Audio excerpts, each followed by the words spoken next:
Welcome back to the Ed Morrissey Show. As always on Tuesdays, we get a chance to have an audience with the Prince of Twitter, the Regent of RedState.com, Andrew Malcolm at AH Malcolm on the Twitters, and of course at RedState.com/author/Andrew Malcolm. And you can always catch up with what he's doing there by just going to his Twitter profile and clicking on the links. He's got all the links you need right there. And Andrew, you can also catch up with Andrew by just showing up here on Tuesdays, right? That's correct. That's right. For a long time. For a very long time, since the 2008 election. And, we're coming around to another election. Isn't that something? Andrew. Yeah, I know. We're still doing our Waldorf and Statler impersonation, which I think is really it's amazing to me how fast Britt Hume and I have the same birthday in the same year. And we agreed that 0 to 60 was 60 years, give or take. right. But 60 beyond just go boom like that. It's just grandchildren are growing up, and it just goes so fast. So 2008 till now, it's hard to believe it's whatever it is, number of years. 14, geez, 15. Yeah, it's something else, I'm telling you. Andrew, you actually have a piece up about 2024 and Joe Biden. Yeah. Do you think he's actually going to jump in? I think he is. He's supposed to announce fairly soon what his intentions are. He told everybody it'd be after the State of the Union address, which of course is sort of indeterminate. I mean, July is after the State. 2026 is after the. True enough. But it's that's sort of traditional too. Everybody's sort of ambiguous about this stuff, and until they announce, they're ambiguous about it. Now, on the Republican side, we might get a couple this week. Nikki Haley might jump in. Tim Scott might jump in. Apparently, Nikki Haley's aiming at February 15th, which is tomorrow. And by the way, today's Valentine's Day too, by the way. So if you're watching this and you haven't yet got the spouse something for take a pause. We'll wait. Go out and buy something. Anyway, but Joe Biden's nearing his reelection bid despite all the reasons he shouldn't. That's your VIP column. Yeah. What do you think is going to happen? Well, obviously, I don't know. It's not like I have any inside knowledge, but watching all the indicators, he desperately wants to. And this would confirm that he's a success, which seems very important to him. And that people recognize that it's a success, even though it isn't a success. I mean, he still calls the Afghan debacle an extraordinary success. So his view is tainted. There doesn't seem to be an alternative. And I've seen a number of press reports, which of course could be false flags, but a number of press reports that those people who were angling to get somebody else in have given up. And if they've given up, that means that they put all their eggs in the basket that Trump will be the Republican nominee. Because if it isn't Trump, I think Biden is the nominee. I think he's dead man walking. Yeah, I mean, I think that I think the idea here is that everybody's convinced that Trump is going to outlast everybody to the nomination, and that the only guy who can defeat Trump is Joe Biden. But I mean, I honestly think that I think the only guy I think almost anybody who gets onto that ticket, especially if you get, a governor whose name isn't Gavin Newsom onto that ticket. Yeah. I think they've got a really good shot of beating Trump just for being a younger, more energetic option. Of course, the difficulty here for Democrats is that retirements in lieu of re-election usually means that the White House is going to change parties, right? I mean, that's the last three times an incumbent president who didn't run again. They were all Democrats. Truman, Johnson, and somebody else. they all gave up the White House for 2 terms to Republicans. Right. It's so if Biden says, you know what, I'm not going to run, that's a bad sign. But there's the only way I see they can do it is if they create some scenario where this is a grand exit for him. And the same goes for Trump. I mean, Trump could be, if he wanted to be, he could be a senior statesman, a very successful senior. He could say, that's a tiring job. It's exhausting. I could do it. And I already did it. And I'm going to move on to new things. And then he could be a kingmaker.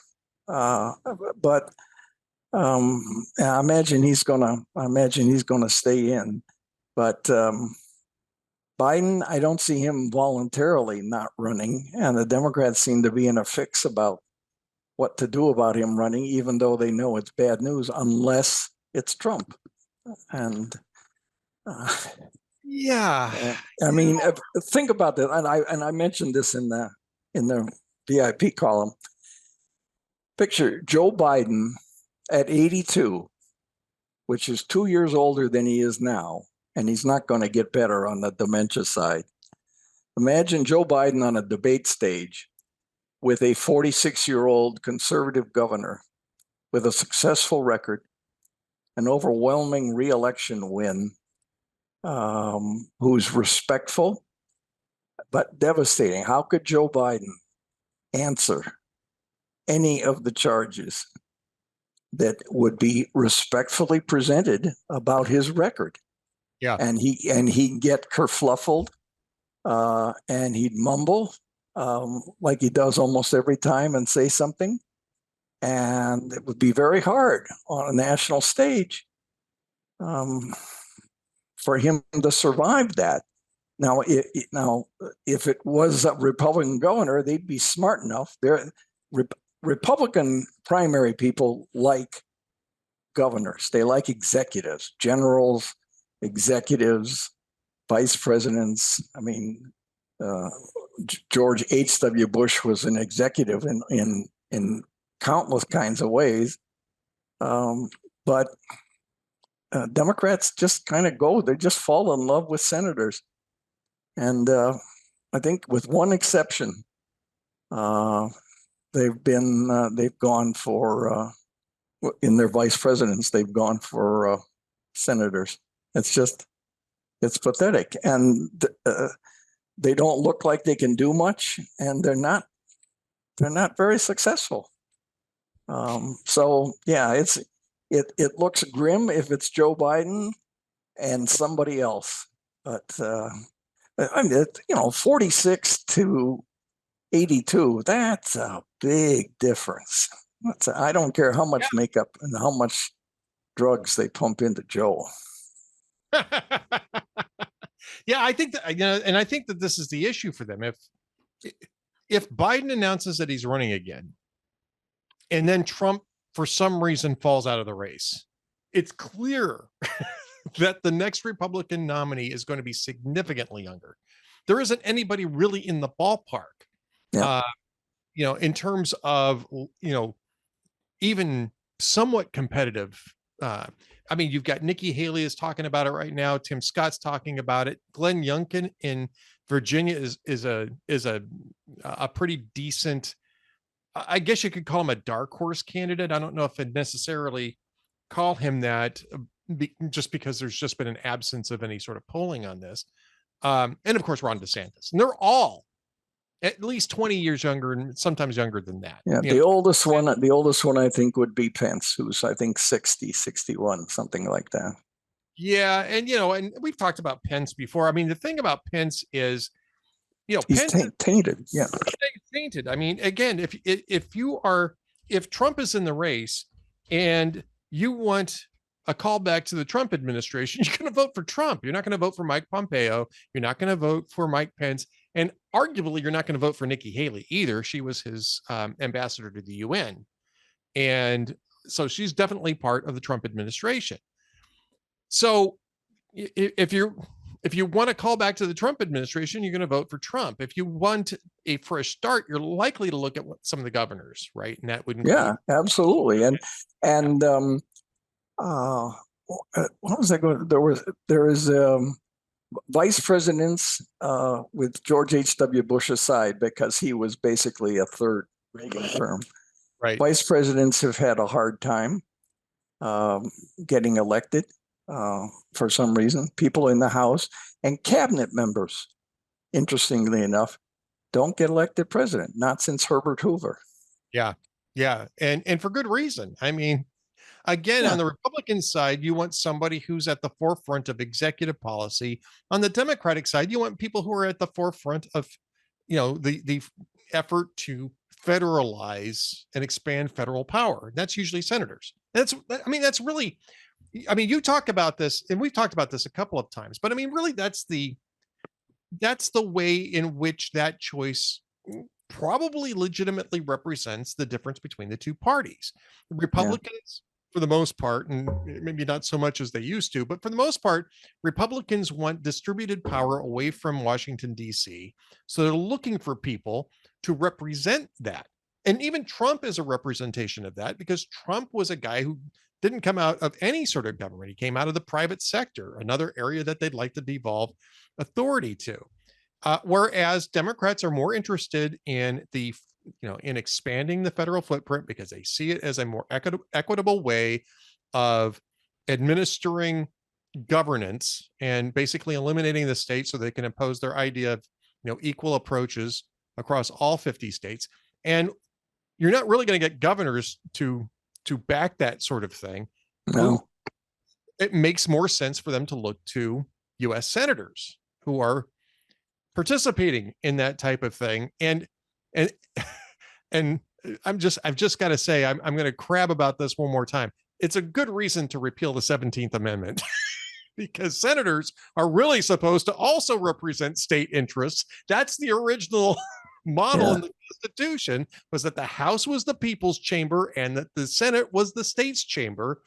And yes, the 17th Amendment sort of warped the entire constitutional model in that sense. But at least I would call it a legitimate expression of the Democratic Party's ideology.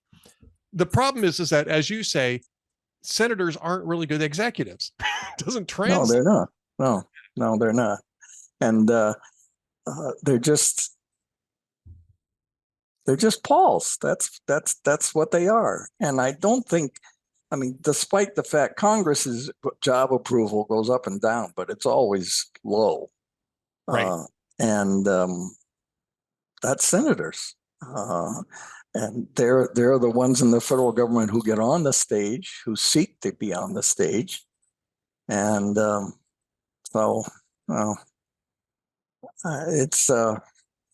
it'll be interesting. It'll be interesting. Let's put it that way. No, I agree. So that's Andrew's VIP column over at redstate.com. I still am not quite convinced that Biden's going to say yes to reelection. Yeah, that's a very interesting idea, concept. I think you may. I hope you're right. I think you may very well be. So then let's just hypothesize. If it isn't Biden, who is it? Klobuchar? Yeah, I think you're looking at then again the 2020 field or 2019 field, if or where people were competing. I think it's not Bernie Sanders either. Bernie's even older than Biden, so it's not going to be that. I think Elizabeth Warren takes a shot at it. I think Klobuchar takes a shot at it. I think, and I've heard this, Raphael Warnock might want to take a shot at it. That would be political suicide for the Democratic Party. That's like Alan Keyes. Yeah.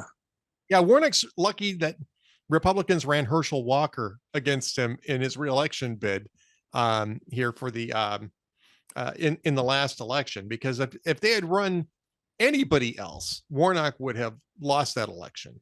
And so I'm not even sure that Warnock could carry Georgia in a presidential election, let alone the other.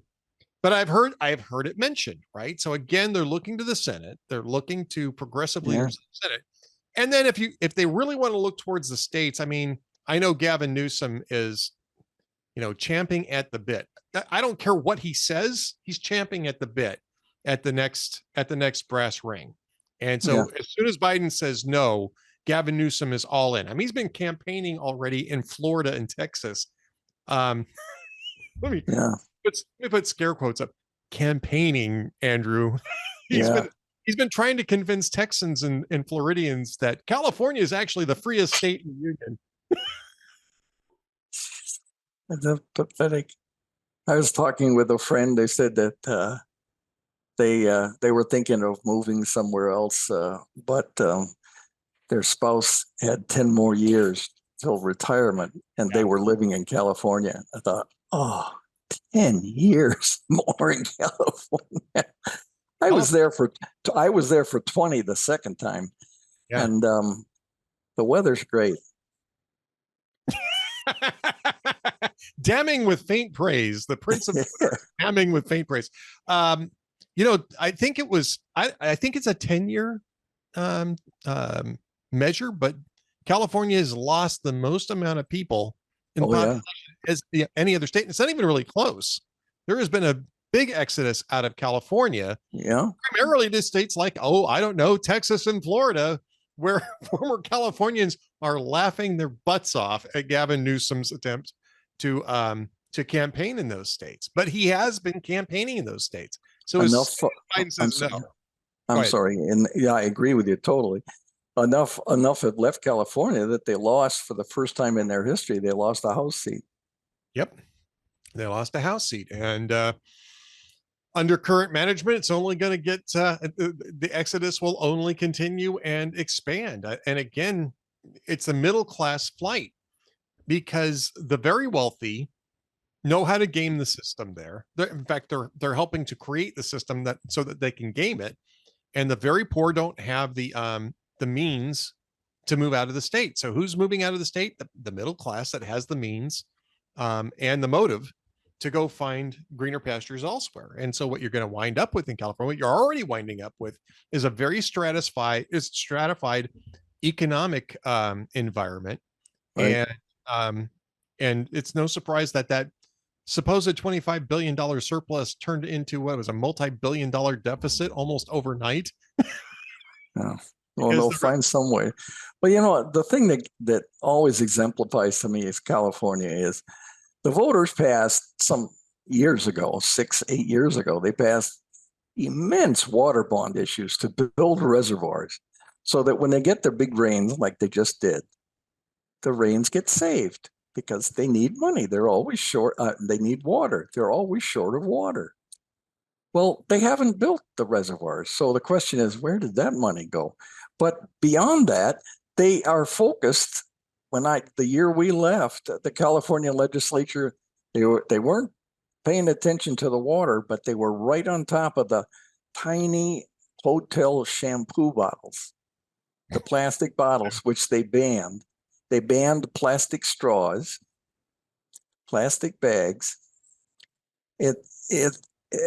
Boy, they were right on top of that. But the bigger issues, no. Yeah. And they keep electing the voters a supermajority. So there's really no alternative for the opposition party in California. So especially if you're near the end of your work, I mean, if you have a job and you're tethered to that job, I guess you have to stay if you feel that way. But people who are near retirement, they're moving. There's 9 states that don't have income taxes: Texas and Florida, Nevada, Tennessee. Yeah. Oh yeah, right. Tennessee. Huh. Yeah, Texas and Tennessee. What a when we started this series, what was it? 15 years ago or so, 14, 15 years ago. Remind me of where we were located when we started this series, several years ago, 14 years ago. Where were you located? Where was I located again? I think, Ed, if memory serves, I was in California. And I was in Minnesota, right? And now I'm in Texas and you're in Tennessee. Now I'm sure that that's just a coincidence. Just a coincidence. It's just a pure coincidence. Pure coincidence. Yeah. All And what right. was it? Is it the Daily Wire moved to Tennessee? There's a whole bunch of I think things that are, Florida. I think they huh? moved. I think Did they? Benjamin moved to Florida. Yeah. They started in Nashville. I remember that. But Maybe the company moved to. Maybe yeah. the company relocated to Tennessee. I think Ben moved to Florida though. Oh, okay. Well, either one, no income tax. No income tax. Also out of California. They removed him out And of. out of California. And Tennessee is not 100%, but reliably red in government. And they have a very smart fiscal policy. It's not libertarian, but if there isn't a pressing need for government, take care of it yourself. Yep, exactly.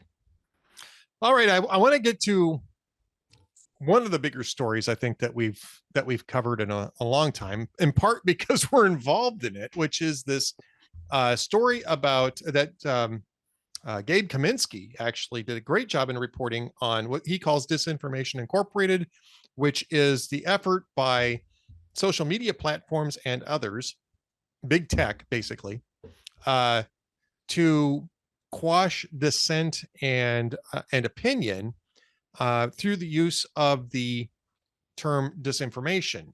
And as it turns out, there's this outfit called the Global Disinformation Index that created secret blacklists of what it was, of disinformation related sites.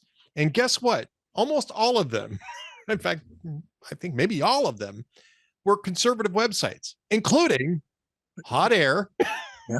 Town Hall, Red State, Yeah. Twitch, and a lot of our other friends around the blogosphere. These were conservative opinion sites. And I mean, this is, to me, I mean, it's a huge scandal on the private sector side, except for the fact, by the way, that the State Department actually funded GDI, at least in part. They sent funds to GDI. How do they justify that? I don't understand. Because it's attacking disinformation. Yeah. But Yeah. and instead of focusing on actual foreign propaganda, what they did was they went after conservative political websites like ours. Yeah. And you remember that's what the IRS did back in 2012. yeah, I mean, this goes into the whole Republican thing about the weaponization of the federal government, and political weaponization of the federal government. In this case, it's more about the private sector, because what happened in this case is that GDI partnered with a advertising firm called Xandr, which Microsoft acquired a few years ago. And they put in place these secret blacklists to keep advertiser dollars from going to these websites. And we're not sure how long it's been in place. We know that those have been lifted, though, because it's after Gabe Kaminsky reported this and all of us seized on it and demanded answers, Microsoft over the weekend suspended their partnership with GDI and took all the flags off of all of those websites. So there are no advertiser blocking flags on our websites any longer. But the question is who else is using GDI, and why is the federal government funding this effort? Yeah. And the third, and this is what I'm going to throw to you, Andrew, and I'm pretty sure I know what the answer is going to be. But the third one is, why isn't the mainstream media reporting on this? Because this is, again, yet another way in which the disinformation social panic, which is really what this is, has been used to silence dissenting voices in the American political scene. And if it was the other way around, I mean, if it was the same thing as happened in the 50s, right? Yeah. I mean, these same media platforms would be screaming from the mountaintops about this, about McCarthyite tactics and blacklists and all this stuff. I haven't seen anything. I haven't really been looking either. So there may be some reporting on it, but let me tell you something. It isn't burning down the internet. The New York Post, excuse me, the New York Times, the Washington Post. They're not burning down the internet reporting on the GDI story. I think we could call that mostly silent. Yeah. It's a mostly peaceful. It's a mostly peaceful sort of Red Scare. Mostly peaceful. Yeah, mostly peaceful torching of downtown. It's sinister. It really is. And not just because it involves where I work, because I haven't always worked at conservative sites. It's just sinister. It's anti-American. Well, it's anti what America is supposed to be. And I don't know how you convince the media to write about it. It took them 2 years to write about a lousy presidential son's laptop. And even then, it was sort of a glancing blow because they agree with it. I'm at a loss for words, and I don't know. I've said this before, and I really believe it. I don't know how media, that traditional media, ever regain their credibility. There are some who still believe it, but it's so corrosive to the country, and I don't know how, in good conscience, a free press that got constitutional protections written in because they were supposed to be watchdogs, and now they're just lapdogs. Yep, they're lapdogs. And the reason why is because they prefer to crowd out conservative voices. Why? Because conservative voices are critical of mainstream media. Yeah, and they're critical of the polls that mainstream media supports and the ideas that they propagate as, quote, news. Right. Yes, yep. Therefore, you read headlines about Republicans pouncing instead of Republicans disagreeing with something that Democrats want to do. Or just Democrats screwed up. It's never about Democrats screwing up. It's about the Republican reaction to Democrats. Yeah. Oh, there they go. There go Republicans. I know, it's so predictable. And it's not like they have a meeting, a cabal meeting, and they say, let's go after them. It's just the way they think. It's just natural, instinctive that, oh, look, there go Republicans. Let's write about it. Yep. Instead of, maybe they have a point. No, they don't.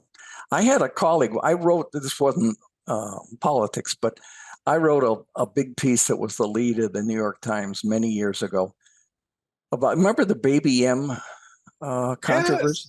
Yes, I do. Yes. With surrogate mothers. And the New York Times editorial page was against it. This is the days where you did both sides objectively. Right. You're supposed to.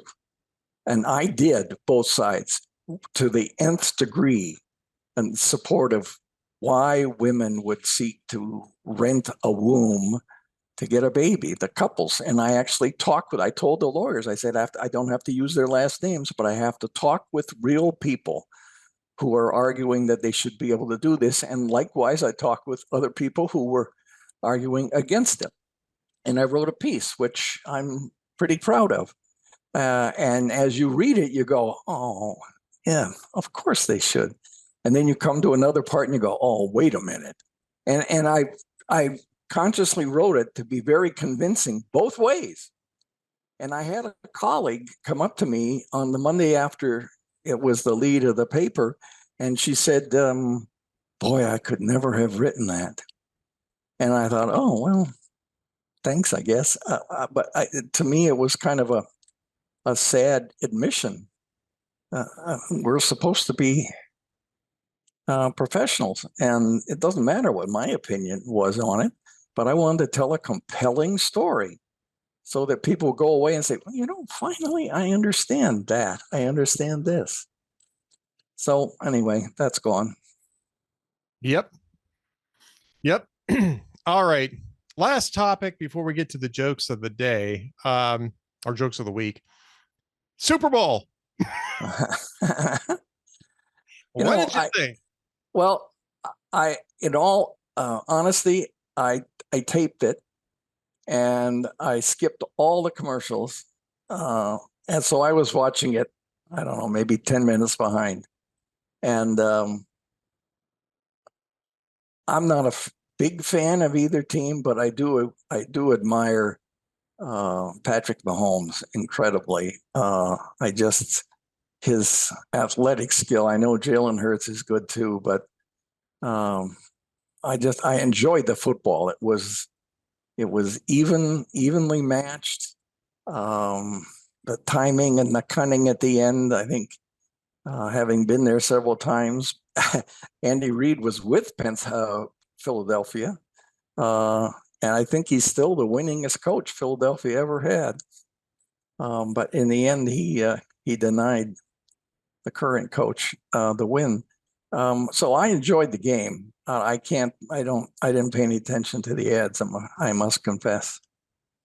Wow. I don't know. That seems like it seems like you're missing the whole the whole point of Super Bowl. $7 million for 30 seconds. What's that work out to? That's a lot of money per second. Yeah, I'm not even going to do the math on that. Let's just say it's a boatload of money per second. That's more in every single second than I'll probably make in my lifetime from here on out. Yeah. But it is expensive. I understand that. Even though I discovered over the weekend, the halftime show doesn't get paid. Is that right? Rihanna doesn't get paid to do that? That's what I read. It's such publicity bonanza for whomever does it. Anyway, I'm not sure. I didn't fact check that, but I read that they had 30 cameras there. 30 cameras. There were cameras that were on each coach full time. That's it. That's all. Just to get that 1 4-second shot of agony or ecstasy. Well, you won't get ecstasy from Andy Reid, but No. excitement. And for the replay. But when they were doing the replays, they had 30 cameras to look at. So I understand why sometimes it takes a while, but not all 30 cameras are on the same thing. But so that's expensive, I mean, that costs a lot of money. So, but I don't know that it costs $7 million for every 30 seconds. No, somebody's getting rich. What did you think? Were you cheering for Philly? No, I was actually kind of cheering for the Chiefs. Yeah. So it was a great second. The whole game was really good. It was a really good game. Yeah. And I have to say that I was pleasantly surprised by the lack of, or at least a lessened level of politicization that was going on around the game and in the commercials. The commercials were pretty much, commercials. The one that there weren't many penalties.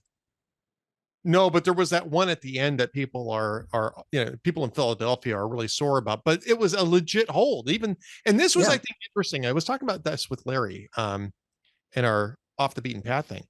The guy who drew the flag, right? The Eagles cornerback, his name is James Bradbury. And after the game, he said, I yanked the jersey. I just thought I'd get away with it. But that was a legit call. And that was, I think that was a show of character. I'm actually very impressed by it. I'm blown away. I didn't know that. Holy smokes. And they asked Jalen Hurts, Eagles quarterback, afterwards, said, how angry are you over the refs? And his answer was, I'm more concerned about my own performance and all the ways that I could have done better to try to get a win than I am about the refs. Good for him. Yeah. Yeah. Plus the fact he'd get a fine if he criticized the refs. Well, yeah, there's also that too. But I mean, Bradbury could have said, look, I think they blew the call and left it at that. He was honest. And, character's going to take you a lot of great places. And I think James Bradbury, I think it doesn't happen that often in the NFL. So I'm impressed to hear that. Yep. So good stuff coming out of the Super Bowl, not to mention the Jesus ads that's got the left all pissed off today.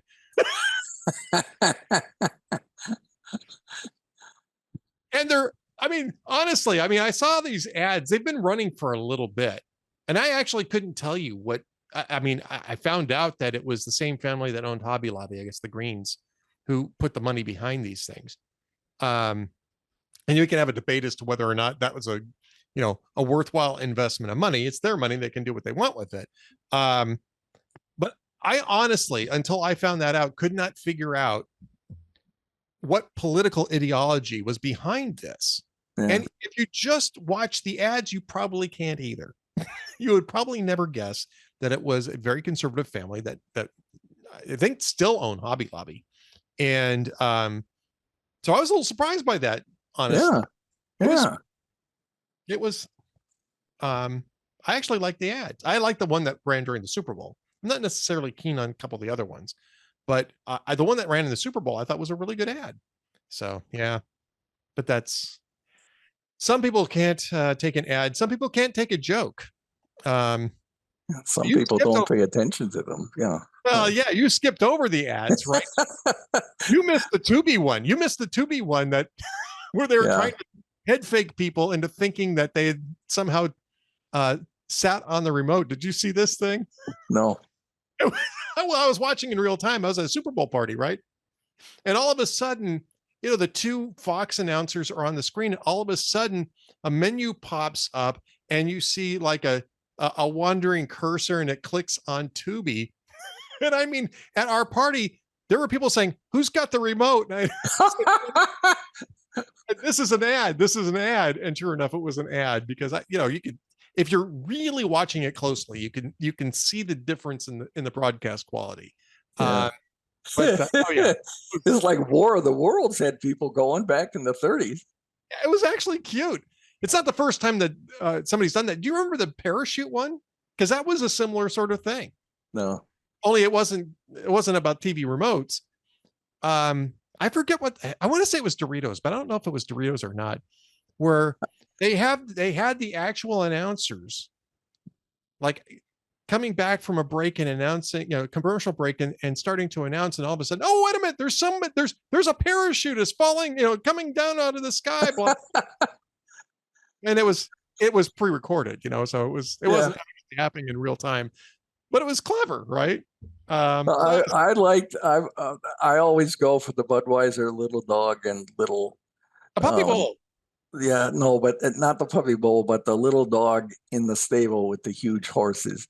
And Jay Leno, I remember him, this is years and years ago for Doritos, where he said, "Eat all you want, we'll make more." That has just become I say that all the time at dinner. That was a great ad. It really was a great ad. All right, so we're at the point of the jokes of the week. And some of them they're all old, but some of them are timely anyway. Conan O'Brien said that Joe Biden says Mickey Mouse could run against President Trump and have a shot. Then Biden found out he was running third behind Mickey Mouse.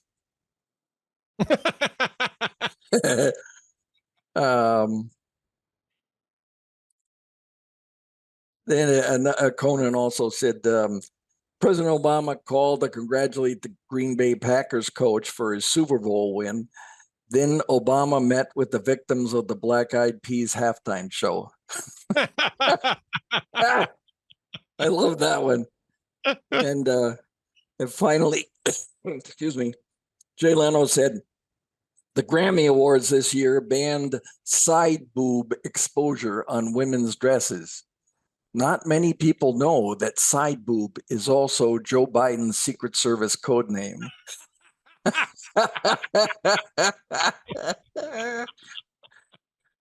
All right. Well, I've got one for you. Okay. You may have heard this before, but I've got one for you. So a priest, a minister, and a rabbit walk into a bar. And the bartender looks at the rabbit and says, "What the hell are you doing here?" And the rabbit says, "Autocorrect." I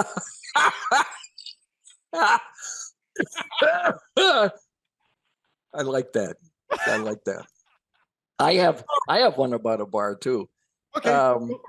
A bear walks into the bar and the bartender says, "What do you have?" And the bear says, "I'll have a a beer. And the bartender says, okay, but why the big pause? And the bear said, I'm a bear. That's a dad joke, I admit it, but I love That's it. a dad joke. Well, I think the autocorrect one is probably a dad joke too. So there you go. No, All they're both right. good. All right, Andrew folks. Malcolm, the Prince of Twitter at Malcolm on Twitter, the regent of redstate.com. Always great catching up with you, and can't wait till next week's episode. And happy Valentine's Day. Thanks, everybody. See ya. Happy Valentine's Day.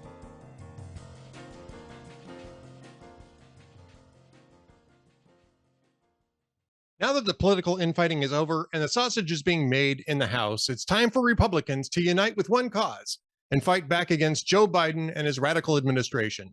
The GOP has promised to investigate Biden family corruption, the border, big tech censorship collusion, the origins of COVID, the FBI, and intel agencies' attacks on the American people, and more. And it's time to hold them to those promises. Here at Hot Air, we won't let up on holding them accountable. We unapologetically fight back against the radical left and squishy rhinos in Congress who fail the people. We bring you the truth and go to war against Biden's woke communist agenda. But we need your help. By becoming a VIP for hotair.com, you can help us in this battle for our country. Just look at the House Democrats leader Hakeem Jeffries. He's another divisive radical leftist, and his communist Sesame Street speech proves it. If Republicans don't halt the Biden agenda and conservative media fails to hold them accountable, it could mean the end of our great country. Join us in the fight. Become a Hot Air VIP member or a VIP Gold member today and use the promo code SAVEAMERICA to receive a 40% discount on your membership. Stand with us and fight to save America. We will never give up. And thank you very much.